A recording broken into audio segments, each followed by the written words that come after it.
on the subject of me. My spleen is twice the size of a normal human spleen. This isn't such a big deal right now, but after I'm dead, there's going to be a bidding war.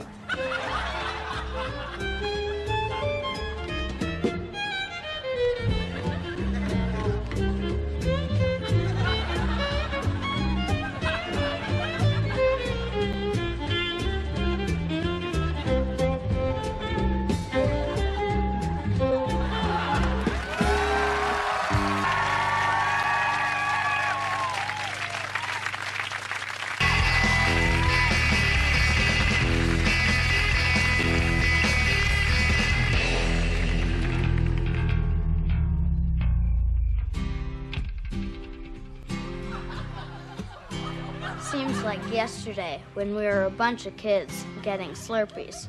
Remember, Dave? Sure do, Mark. And the next thing you know, jobs become careers. And girlfriends become wives. And Reg becomes a lifeless corpse in your arms. One last... That's all she wrote, man. That's all she wrote. To Reg! To Reg!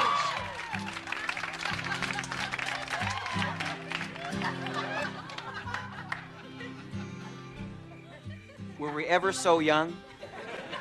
That's a scene called Reg we did in our first episode years ago.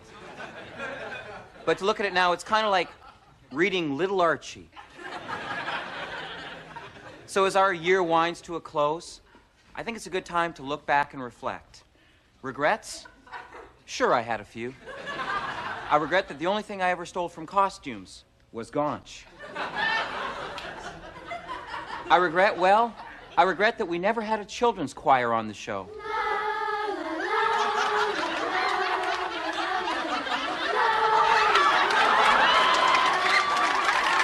I regret that I never got to utter my favorite comedy phrase, "It's raining lard."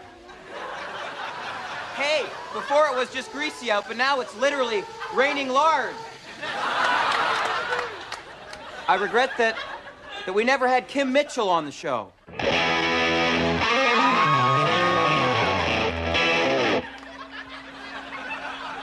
And had him teach senior citizens to tune the electric guitar.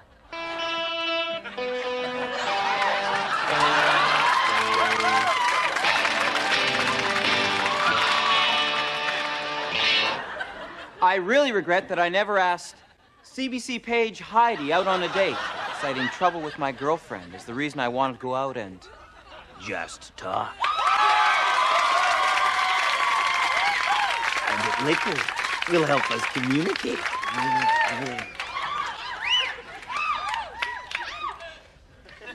But as the sun sets over the mountains and crushing heads is given away to Mark's newest catchphrase, Hey, everybody! Guess what I'm doing? I'm updating my resume. Oh, update! Catch me at the Laugh Resort from Thursday to Sunday. You flatheads. I guess my one biggest regret is that I never thanked the person actually responsible for us having a TV show. Thank you, Satan. Don't mention it, baby. Rock, come to me. Nerf, net, knee, whoa.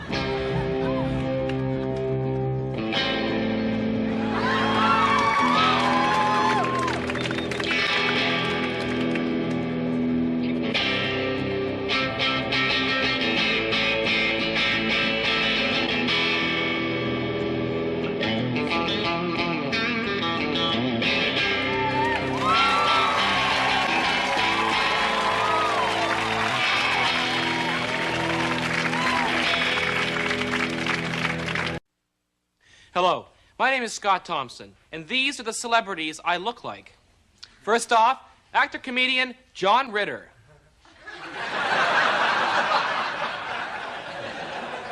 Second, singer, environmentalist, whatever happened to John Denver.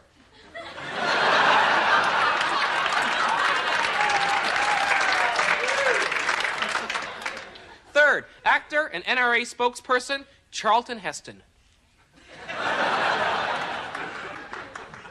Fourth, actor, singer, director, Yentl Streisand.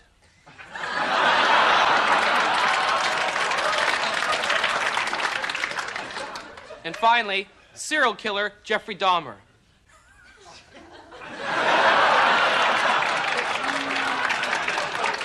Enjoy the show.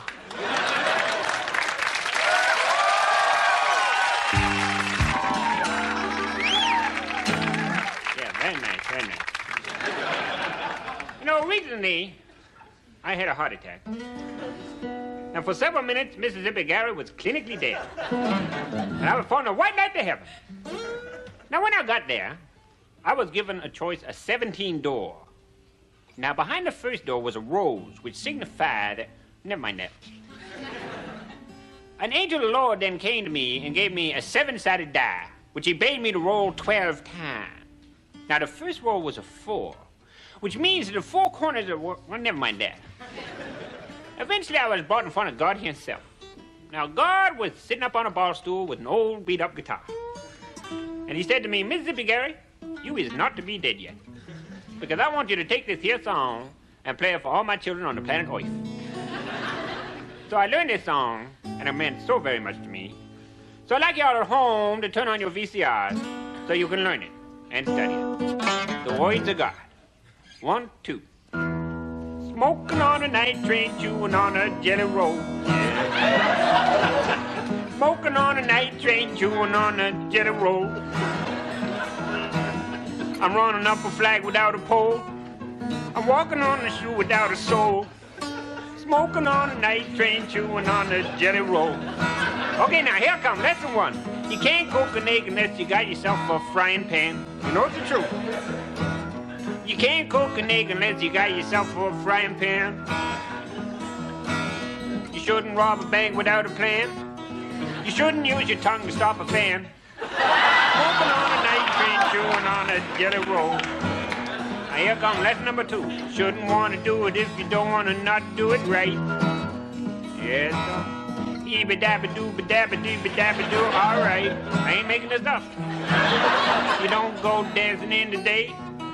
You don't go golfing in the night. Smoking on a night train, chewing on a jelly roll. Yeah.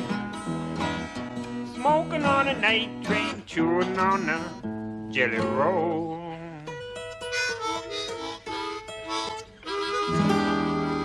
Praise the Lord. Praise the Lord.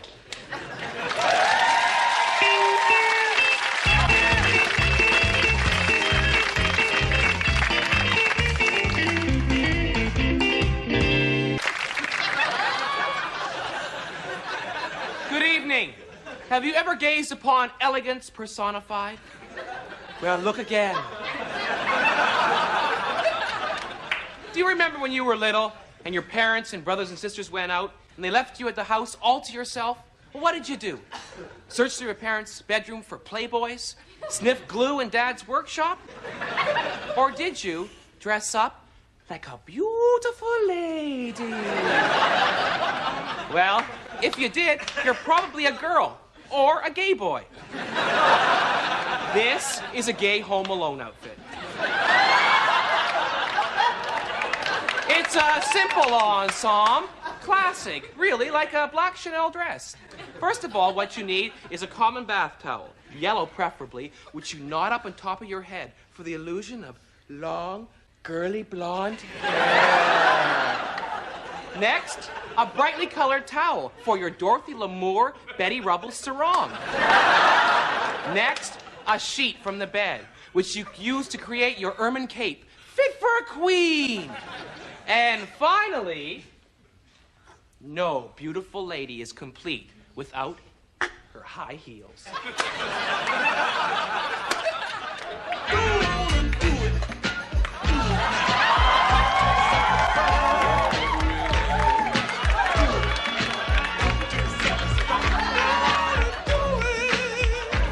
Oh, would you look at this, what the butler has prepared?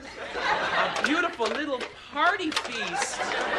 Oh, wow, this is just wonderful. I'm going to throw myself a party for all my bestest friends. Let me see, it's 1974. Who should I invite? Oh, simple. Phyllis, Maud, Rhoda, and Horseshaft. Oh, they're here!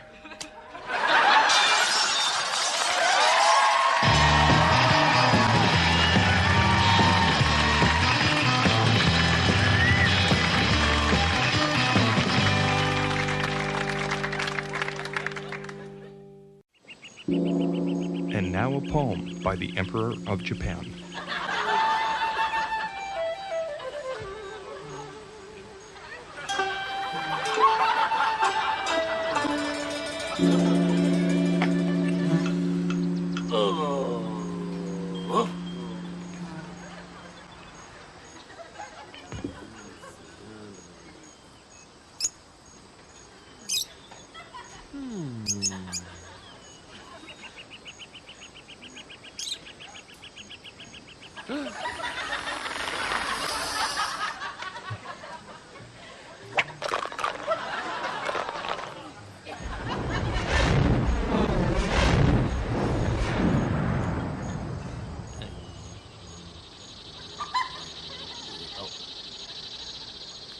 "99 bottles of beer on the wall.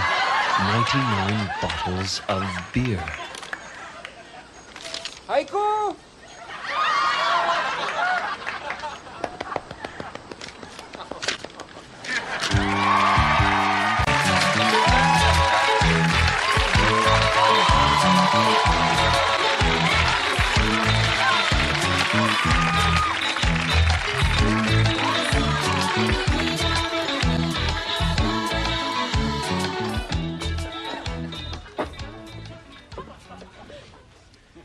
Listen, I'm no role model. I don't give advice.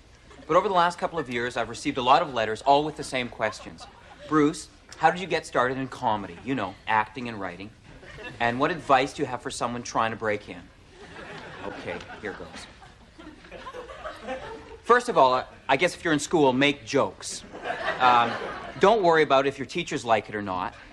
The only teacher you should listen to anyway is your English teacher.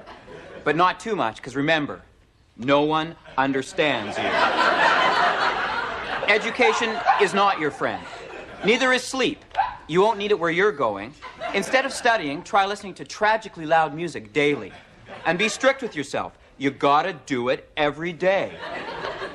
You know, now that I think about it, I think it's very important to let liquor be the wind beneath your wings. Yeah, I guess I'd have to advise drinking a lot with guys like Callum Rennie and Terry Rocchio and pissing out the back of a fast-moving truck. Oh, and if a policeman goes by, try doing this under your breath. Pig, pig, oink, oink, bacon sandwich at 2 o'clock. Now get a lot of experience coming home drunk. Stand up to your dad. He may tower over you now, but as he begins to shrink, you pick your day. It's very important that you begin to juggle lovers. Remember.